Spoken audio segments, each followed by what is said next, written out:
We're connecting now. I think it says live on my end. Yeah, it says live as well. Great.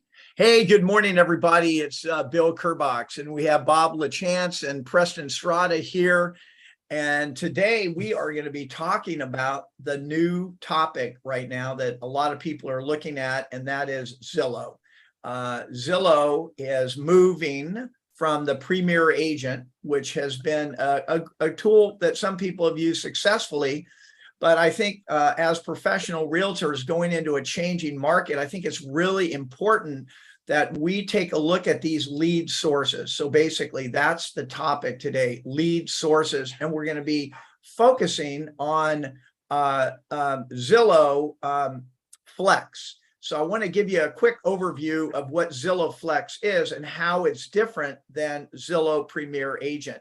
It basically, Zillow is going to be opening this in various markets. Right now, it's only a handful of markets, and they're actually going to be very picky in who they allow into the program. In other words, it's almost like by appointment.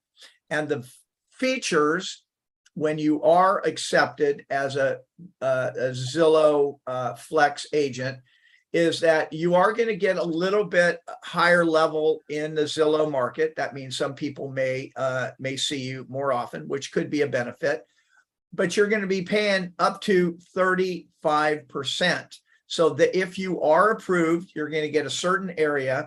And frankly, the percentages don't really go up from the Premier Agent, as I understand it. And so what that means is that on Zillow Flex, the difference is you're not paying until you close a deal. And so that's attractive to many, many agents. But today, what I want to talk about with Bob and Preston and the audience here is what's the real cost to be using Zillow? Because I'm a realtor with 39 years experience, okay? In my day, sorry, no one of any right, that had a good feeling about their prowess as a realtor would ever buy a lead, and certainly not pay a percentage, and certainly not 35%. But now it's become much more accepted that people are paying for leads. But I want to talk about the true cost of using Zillow Flex and why it could actually hurt your business. And then we're going to dig in with Bob and Preston and kind of interface the options, right? What are some options if we're not doing that? So my premise is that if you are on Zillow Flex and you're answering the phone, and by the way, they have ISAs, right? People, inside sales agents, somebody else, maybe not at the high level realtor, they're qualifying the leads and they're actually pushing them over. And we're going to be talking much more detail about inside sales agents as we get into it. But the fact is that you're going to be spending a lot of time answering the phone. And by the way, it's primarily buyers. So you're going to get potentially busy. You're not going to be having, a call every 10 minutes. But when a buyer comes in to Zillow Flex that you're paying 25% on, that person will have an opportunity to work with you. Now, they may take 6 months, right? And you're going to be following up. You may have a number of buyers that want to see dozens of properties, right? All of a sudden, it's probably pretty important that you look at the big picture of 35% on top of the brokerage commission, on top of state and federal local taxes. And we all know where that's going. California right now is trying to get state tax at 18%.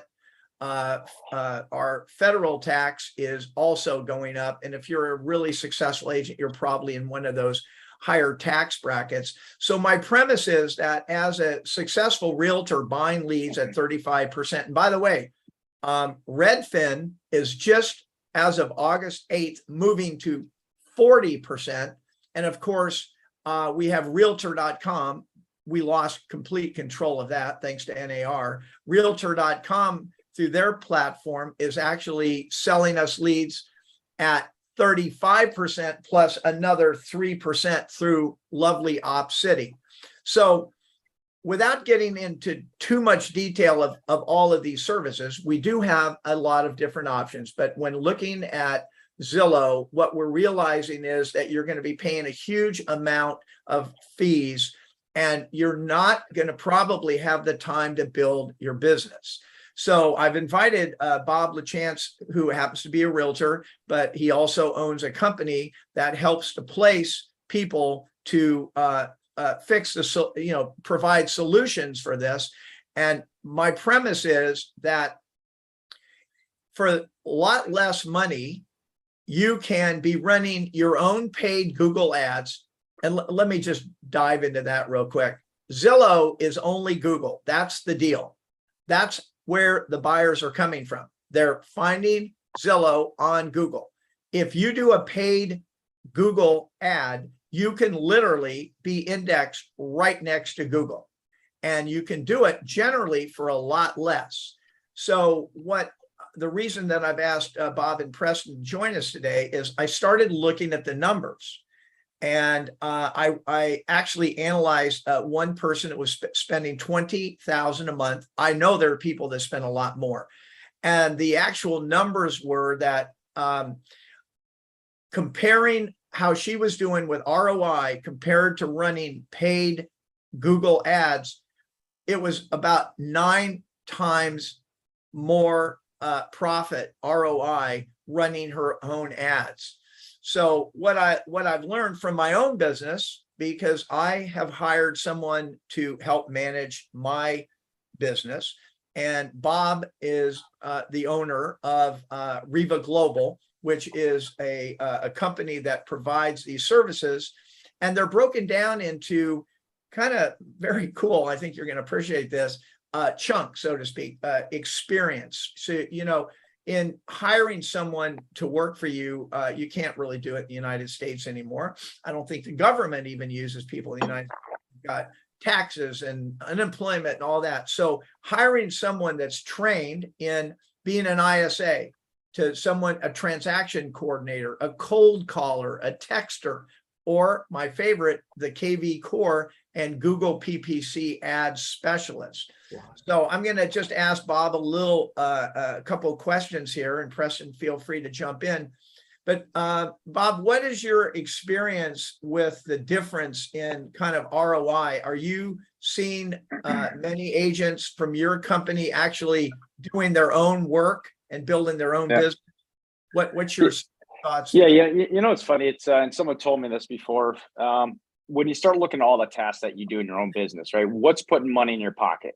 As an agent, is it hammering the phones all day long from 10 a.m. to 3 p.m. or is it actually meeting with buyers, meeting with sellers? And what is going to put money in your pocket? And you look at all of those tasks, and those are the tasks that you have to take off your plate to be successful in this business. You nailed it at the beginning. It is a changing time. Right now, it's changing. We're going into a market where interest rates are rising, right?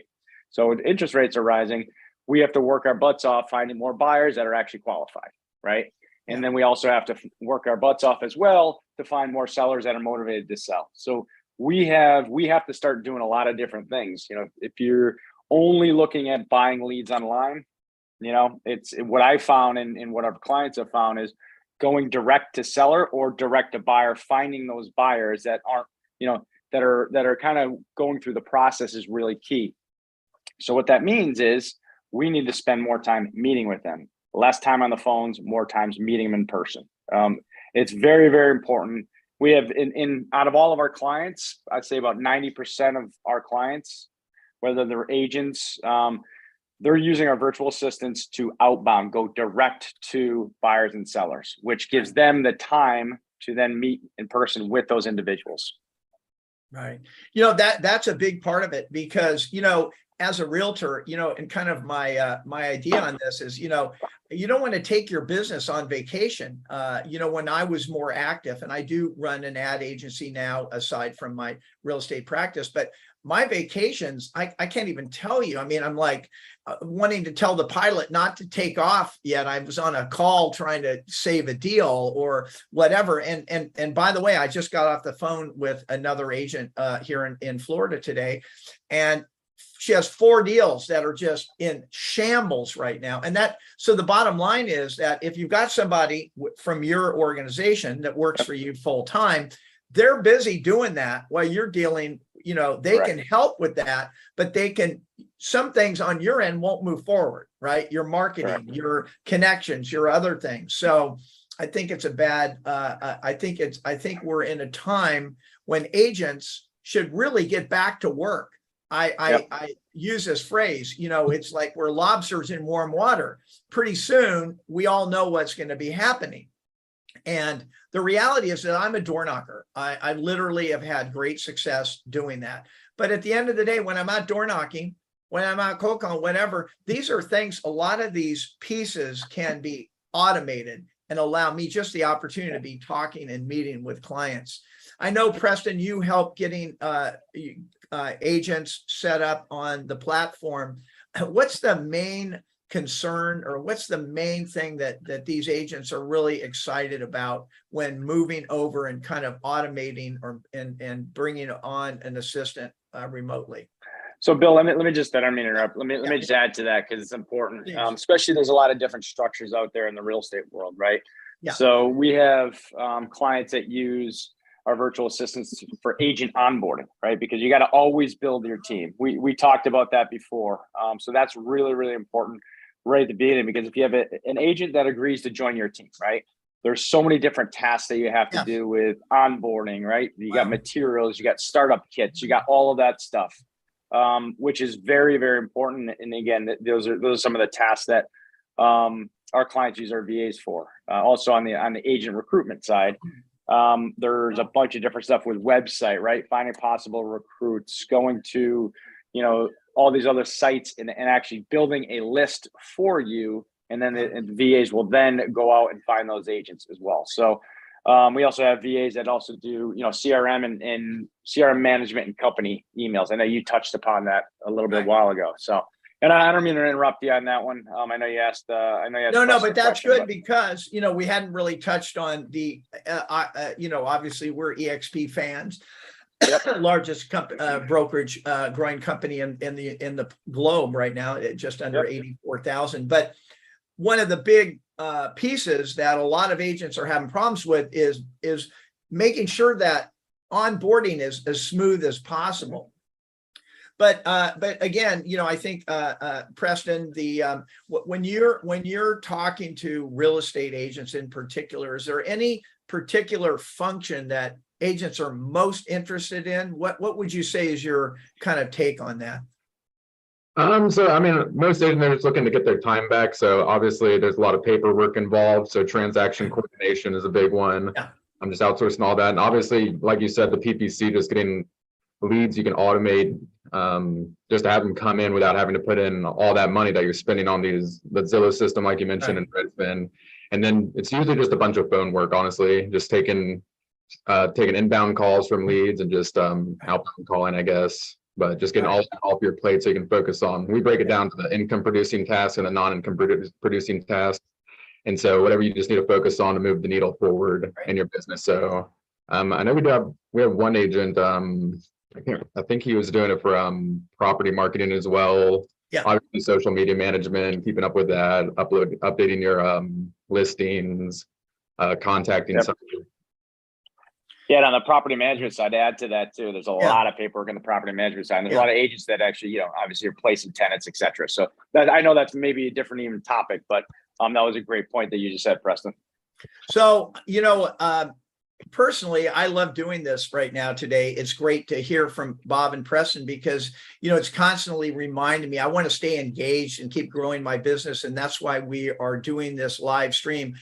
We promised to keep this around 15 minutes. So we're right there right now. Yep. I'm just going to sum it up and say, I think it's time that real estate agents get back to business of being real estate agents and not employees. If I've done the math on some of these properties that people are selling, they actually could do better literally working another 9 to 5 job. And I know for me, I would never do the work involved in keeping a real estate transaction together, the marketing, the time. I mean, it's not. So our goal in the Riva series is we're going to be taking a look at different topics, and we're going to be taking a look at help you guys as agents get to the next level.